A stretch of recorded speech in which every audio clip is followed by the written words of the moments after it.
All right, so you got yourself a brand new CMF Nothing Phone 2 Pro. I'm going to assume that because it's Nothing OS, it will apply to the other Nothing phone versions that are out, but this one we are definitely going to be looking at it from the Phone 2 Pro aspect. So these are just going to be some of the first things that you want to do when you get the phone and take it out, get it set up. I haven't even installed any apps yet. As you can see, these are all just the out-of-the-box ones. But the first things that we're going to take a look at here, go to your lock screen. Here you can set up all your privacy stuff there. It should prompt you when you're doing your setup, but just in case you want to make your changes, you can do that right there. You can add some text to the lock screen. So if I say this and you turn off the screen, you can see where it pops up, just so you know where that is. It's going to be nice and subtle, but we will take that off, leave it blank. Here, these were all three turned on. You can control what you want it to do. So your tap to show lock, just single tap, shows your lock screen. It'll also wake your screen if you get any notifications, or anytime you pick it up or wiggle it or whatever, it will wake the lock screen so you can see what's going on. Next one, your customizations. You've got your layout here. It comes default by 4, so you can change that to 5. So you can now have 5 icons there as it shows in the little demo, right on your taskbar or across the entire home page. It also does not have the app label turned on. You can turn that on, and you can get rid of the search bar right there. The only reason I'm turning the app label on is because some of these icons are a little bit different. As you can see here, this one is the gallery. I wouldn't really know that without just clicking on it to see what it is. Some others are obvious, like the camera. And here you got recorder. I thought that was going to be voicemail, so it does help to turn that on just for a little while to kind of get familiar with what you've got on here. I did not dive into the icon pack, but certainly do play around with that because you'll be able to tweak this to exactly how you like your phone. But the next one you want to do is go over to shortcuts here, and it'll default over to the left icon here. And these are going to be the ones that when you're on your lock screen, you'll see down here. So you can customize those. I don't remember what it was on by default, but I always like to put flashlight and usually camera. But you can see all the different options here. You can actually set up a button to go to Do Not Disturb right from the lock screen. You can go to your smart home device controls right from the lock screen.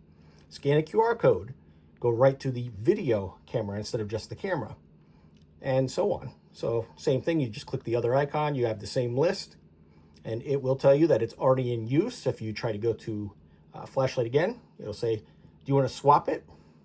Cancel. Then, while you're on the lock screen here, if you'd like, you can tap the widgets, and you'll see that there's a whole lot of widgets here from nothing. But this is the fun part. Adjust the clock to how you want it up on top. All right. Definitely kind of play around with the rest of this too, but those are the first few things that I'm doing on mine. Notifications. This one is a fun one. This is for those people that feel like they always hear their phone jingle or they feel it vibrate in your pocket, and you go to check and you're like, okay, I thought it vibrated, but I don't see anything.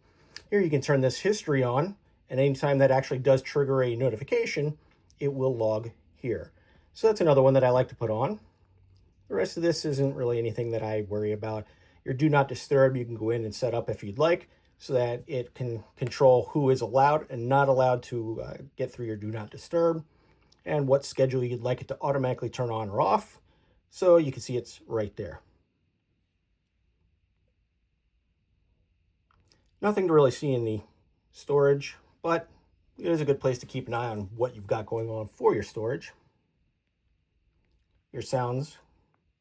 Again, you can do the Do Not Disturb here.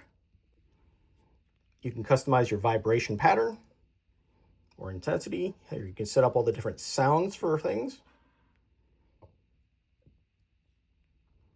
Under display, definitely want to change the timeout. For me, I generally like 5 minutes, just because if I put it down and I want to come back and grab it to check something else, it's not going to need an unlock. I can just set it down. I have a moment to go to the kitchen, grab a drink, come back, it's there. Instead of having to time out in 30 seconds and then you come back here and you're like, oh, now I got to do the pattern or pin or fingerprint or whatever. Set it to how you like.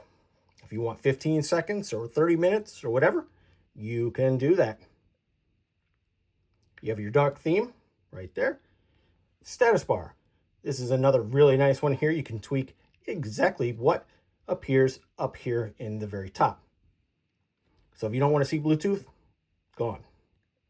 If you don't want to see the VPN, earphones, you got your voice over Wi-Fi location. You've got a lot of things here that will fill up this bar so you can control exactly what does or does not appear there, including internet speed. So do go in there and toy around with what you've got.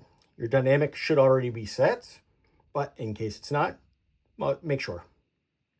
Screensaver is off. I don't like to have that. On my list, we've got right down to the bottom of settings, right underneath system, you have special features. Let me bring that up just so you can see.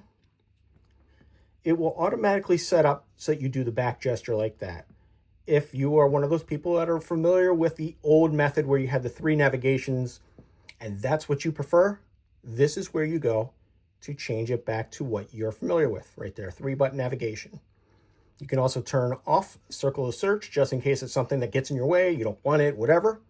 If you're anti-AI, that is where you do it. And speaking of AI, there is where you can set up your Gemini assistant. At the bottom, you go to About.